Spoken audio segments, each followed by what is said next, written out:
Hello students, welcome to my YouTube channel.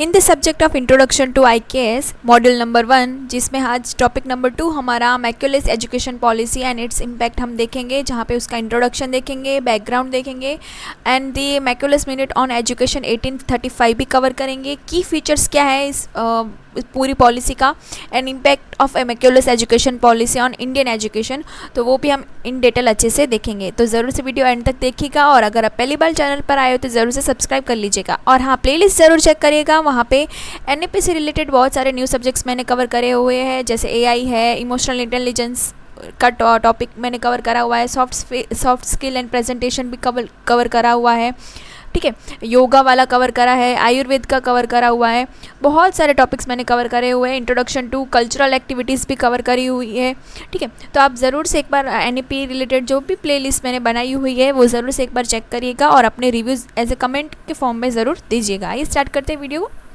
को। Macaulay's education policy and its impact. Introduction देख लेते हैं इसका। दोनों लैंग्वेज में मैंने करा हुआ है, हिंदी में भी है, इंग्लिश में भी है।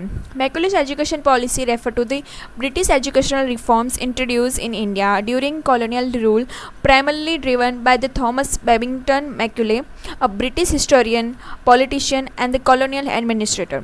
He is the most known for his famous Minute on Indian Education 1835, which laid the foundation for English-based education in India.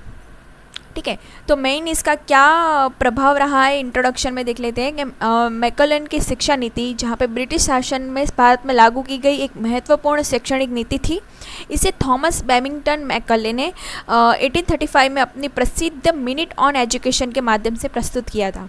इस नीति का उद्देश्य था भारत में अंग्रेजी माध्यम से पश्चिमी ज्ञान को फैलाना और एक ऐसा वर्ग तैयार करना जो ब्रिटिश प्रशासन में सहयोग कर सके, ठीक है। तो उस टाइम में ऑब्वियसली एज अ कम्युनिकेशन माध्यम कौन सा रहा होगा, हिंदी हुआ होगा, या तो जो उनका संस्कृत था, हिंदी था, पर्शियन था, तो उस टाइप की लैंग्वेज तब बोली जाती थी। इंग्लिश बोलने वाले, अंग्रेज़ी माध्यम बोलने वाले लोग बहुत कम थे, ठीक है। तो वही उनका मेन मोटो वही था कि लोगों को ज़्यादा से ज़्यादा इंग्लिश आए ताकि कम्युनिकेशन इजी रहे और उनको ज़्यादा से ज़्यादा मुनाफा हो पाए, ठीक है। तो उन्होंने क्या करा, इंग्लिश कहाँ से किस तरह से हम उनको प्रेजेंट कर पाएंगे अगर हमने उनके एजुकेशन में ही इंग्लिश को कंपलसरी कर दिया, ठीक है। तो वही उन्होंने प्रस्तुत करा अपने मिनट ऑन एजुकेशन, उन्होंने वहीं पे प्रेजेंट करा, जहाँ पे उन्होंने देखा कि उन्होंने प्रेजेंट करा कि इंग्लिश को as a medium of education रखा जाए। 1835 में उन्होंने बताया ये।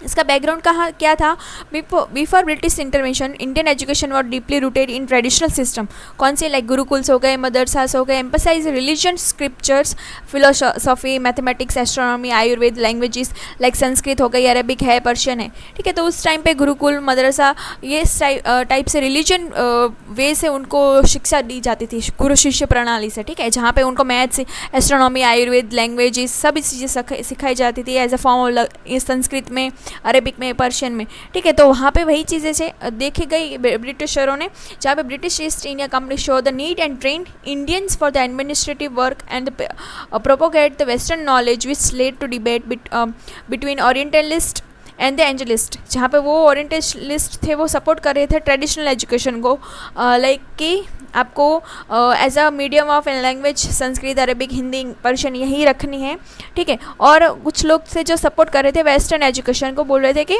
इंग्लिश को as a medium of language हमने बनाना है, ठीक है। ब्रिटिश शासन में पहले भारत में पारंपरिक शिक्षा प्रणाली जैसे गुरुकुल, मदरसों आदि का प्रचलन था। यहाँ वेद, उपनिषद, आयुर्वेद, गणित, ज्योतिष, साहित्य इत्यादि सिखाए जाते थे।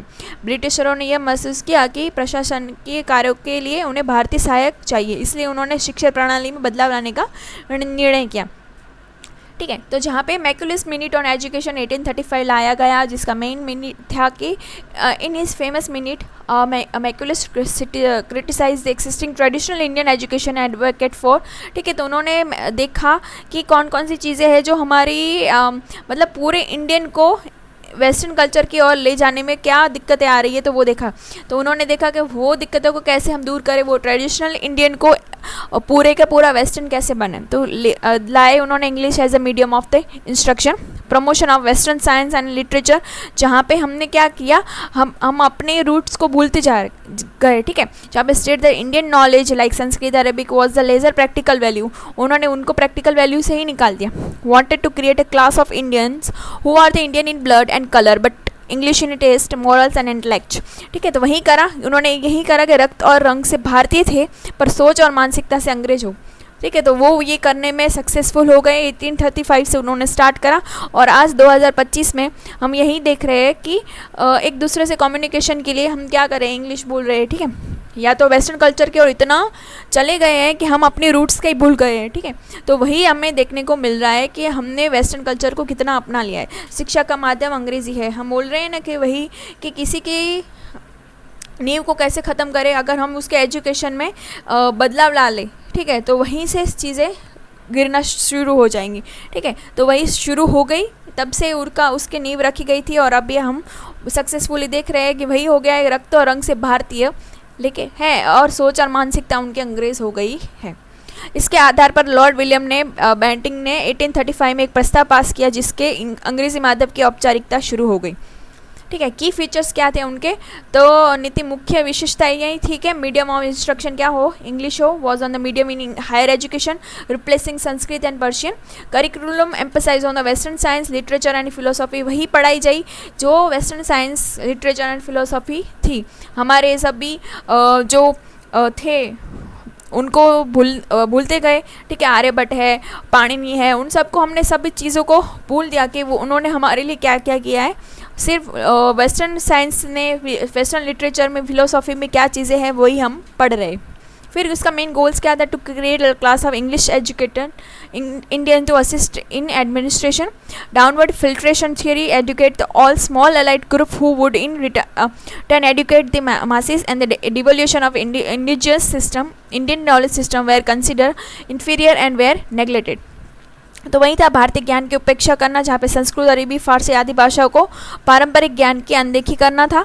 डाउनवर्ड फिल्ट्रेशन थ्योरी, जहाँ पे पहले उच्च वर्गों को शिक्षित कर उनसे शेष समाज को शिक्षित करने की कल्पना करना, ठीक है। उद्देश्य यही था कि ऐसा वर्ग तैयार करना, ऐसा भारतीय वर्ग तैयार करना जो उनको हेल्प कर पाए, ठीक है। इंग्लिश बोलता हो, ठीक है, तो वो वेस्टर्न चीज़ों को तुरंत ही कैचअप कर लेगा। इसलिए इम्पैक्ट क्या हुआ इसका, पॉजिटिव इम्पैक्ट हुआ कि इंट्रोडक्शन टू मॉडर्न एजुकेशन, जहाँ पे modern science, mathematics, law, economics, western philosophy were introduce. English language legacy आ गई, जहाँ पे हम देख रहे हो कि ऐसी शैक्षणिक भाषा बन गई जो आज भी महत्वपूर्ण है, ठीक है। विज्ञान, गणित, पश्चिमी कानून और अर्थशास्त्र की हमने पढ़ाई शुरू करी। इमरजेंसी इन इंडियन इंटेलिजेंस, या जहाँ पे सोशल रिफॉर्म्स आए, इसके वजह से पढ़े लिखे भारतीयों ने समाज सुधार और स्वतंत्र संग्राम में महत्वपूर्ण भूमिका निभाई। ब्रिटिश प्रशासन को सहयोगी वर्ग मिला, जहाँ पे कई भारतीय क्लर्क, शिक्षक और प्रशासन के अधिकारी बने, ठीक है। फिर इसका नेगेटिव इम्पैक्ट ये हुआ कि neglect of the traditional knowledge, जहाँ पे system like the Sanskrit, Arabic, regional literature suffer a serious decline. वही हुआ कि उनकी अदर भारतीय परंपरागत ज्ञान की उपेक्षा करी गई, जहाँ में संस्कृत, फारसी, अरबी और स्थानीय भाषाओं में उपलब्ध ज्ञान को कमतर माना गया, ठीक है। उनको मतलब कमज़ोर माना गया और उनको नेग्लेक्ट करा गया।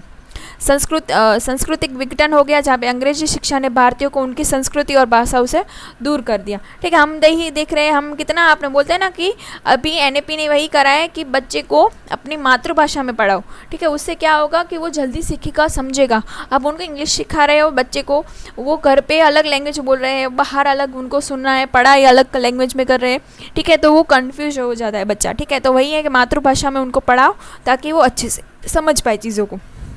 फिर लिमिटेड एक्सेस हो गया था, policy focus only higher education and ignore the primary education become the elites, ठीक है। तो एजुकेशन को क्या माना गया, सीमित रख दिया गया, ठीक है, कि यहाँ पे सिर्फ उच्च वर्ग के लोगों को ही शिक्षा मिले, सामान्यतः जनता को लाभ नहीं मिला उसका। डाउनवर्ड फिल्ट्रेशन सिद्धांत असफल रहा, जहाँ पे शिक्षा केवल उच्च वर्ग तक ही सीमित रह गई, नीचे वर्ग के तक पहुँची ही नहीं, तो ये भी नेगेटिव हो गया, ठीक है। तो जो पढ़े लिखे हो गए वो बहुत ज़्यादा पढ़े लिखे हो गए, जो उनको नहीं आ रहा तो उनको कुछ समझ नहीं आ रहा, तो वैसा ही हो गया तब भी। लेगेसी क्या थी मैक्यूलस पॉलिसी की, जहाँ पे आज भी भारत में अंग्रेजी भाषा और पश्चिमी शिक्षा प्रणाली प्रभावशाली है। इससे आधुनिकता की ओर मार्ग प्रशस्त किया गया, परंतु भारतीय भाषाओं और संस्कृति को हानि पहुंच गई।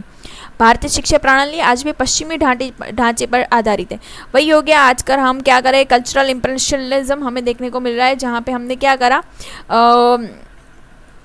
इंग्लिश को ज़्यादा से ज़्यादा पश्चिमी चीज़ों पे हम ज़्यादा आकर्षित होते हैं। ठीक है, हमारी शिक्षा पे उसका प्रभाव भी बहुत ज़्यादा हुआ अंग्रेजी भाषा का, तो वही हमें देखने को मिला, यही उसकी मेन लेगेसी पे आ गए हम। तो एट द एंड कंक्लूजन में हमने क्या समझा, जहाँ पे बोल रहे हैं कि मैकॉले शिक्षा नीति ने भारतीय शिक्षा का एक नया युग शुरू किया। इसके आधुनिक विषयों और अंग्रेजी भाषा को बढ़ावा दिया, लेकिन भारतीय परंपरा, संस्कृति और ज्ञान प्रणाली की उपेक्षा करी। उसने सही अपनी लैंग्वेज को बढ़ा, वो सही है, लेकिन दूसरे की लैंग्वेज को कट करना सही नहीं है। तो उन्होंने वही करा और हमने बस आंख मूंद कर उस चीज़ पर विश्वास करके आगे बढ़ते गए। इसका प्रभाव आज की भारतीय शिक्षा व्यवस्था में हमें देखने को मिल रहा है। ठीक है, तो आई होप से इस वीडियो से आपको हेल्प मिली होगी। Thanks for watching.